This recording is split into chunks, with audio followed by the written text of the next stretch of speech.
Mr. B was a molder in an aerospace plastics factory during the mid-1970s who came in contact with open fiber asbestos at his workplace. He was diagnosed with mesothelioma in September of 2005. At the Durez plastic plant in New York, more than 50 former workers have died from malignant mesothelioma because the company used raw asbestos to strengthen its compounds. Not only was the entire plant contaminated with asbestos dust, so were the areas immediately surrounding the plant. Durez continued to use asbestos in its products until 1978. Today, most molders work with the injection molding process where plastic is heated up before being injected into a pre-made mold. The operators make sure everything is working properly with the machinery and make any necessary adjustments to the controls to achieve the desired results. Other molders work with cold molded plastics. Prior to 1980, these plastics were generally a mixture of cement and asbestos fiber. During the mixing and molding phases of these plastics, large amount of asbestos dust could be released into the surrounding room.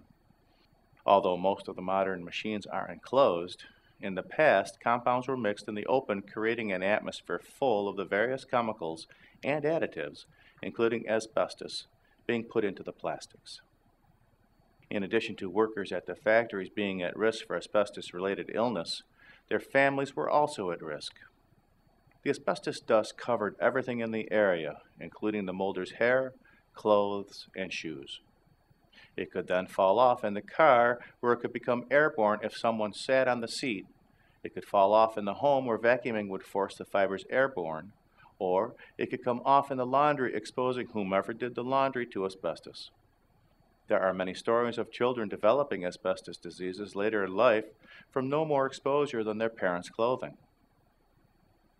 Asbestos is a mineral that is lightweight, chemically inert, and totally resistant to fire, as well as being an effective insulator against both electricity and heat.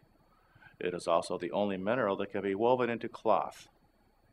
Asbestos fibers break easily, creating asbestos dust that is too small to be seen without a microscope.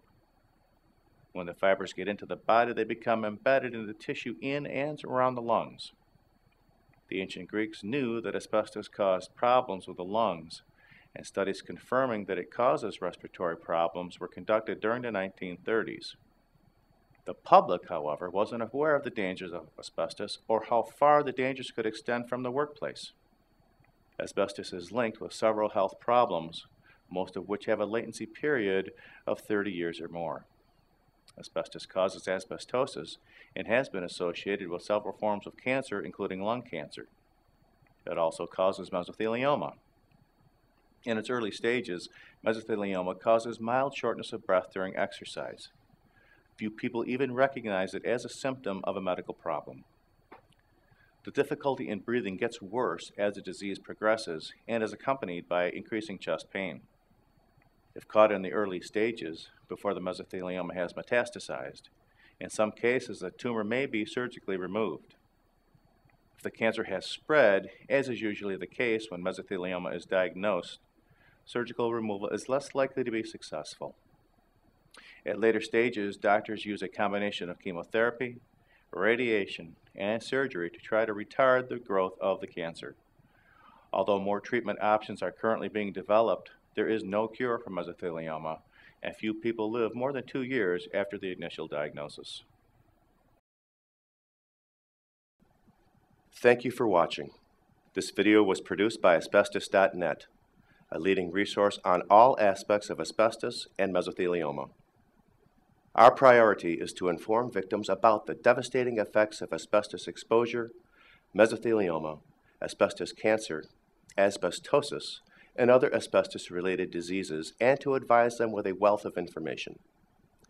Individuals whose lives have been touched by mesothelioma have numerous questions and concerns. Their caregivers and family members also need accurate, reliable information.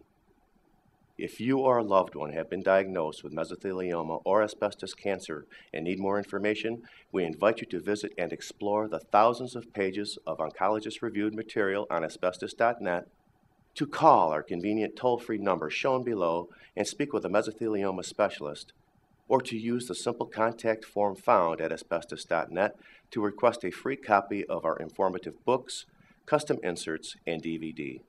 Asbestos.net, information and help for patients and families.